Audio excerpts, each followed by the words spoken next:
Кейбір адамдар бизнесте немесе өмірде ракета сияқты зымырап бара жатса, кейбірі неге бір орында жылдап дайындықпен жүреді. Айырмашылық мидағы екі түрлі сценарийде. Бірінші тип нәтиже адамы, ол мақсатты көрді ме, мұның ең аз шығынын, ең төте жолмен істеймін деп, ол велосипедті қайта ойлап таппайды. Дайын құралды алады да қолданады. Оған басқалар не ойлайды деген мәселе қызық емес. Оның мақсаты жеңіске жету. Ал жолы қаншалықты әдемі болғаны маңызды емес. Екінші тип көрерменге жұмыс істейтіндер. Ол әрекет етпес бұрын айналасына 1000 рет жалтақтайды.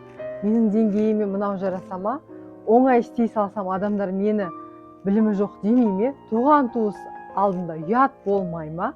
Ол мақсатқа баратын жолды емес, сол жолдағы өзінің идеалды образын құрастырып әлек болады. Біріншісі таяққа сүйеніп болса да мәреге жетіп, ақшасын тауып, демалып отыр, ал екіншісі әлі стартта тұр. Ол киімін үтіктеп, аяқ киімін жылтыратып, жұрт күлмейтіндей сәт күтіп жүр. Егер сіз үшін жұрттың пікірі мақсатыңыздан биік болса, сіз ешқашан мәреге жетпейсіз. Өйткені сіздің мақсатқа жету үшін кейде ыңғайсыз болуға, оңай жолды таңдауға тура келеді.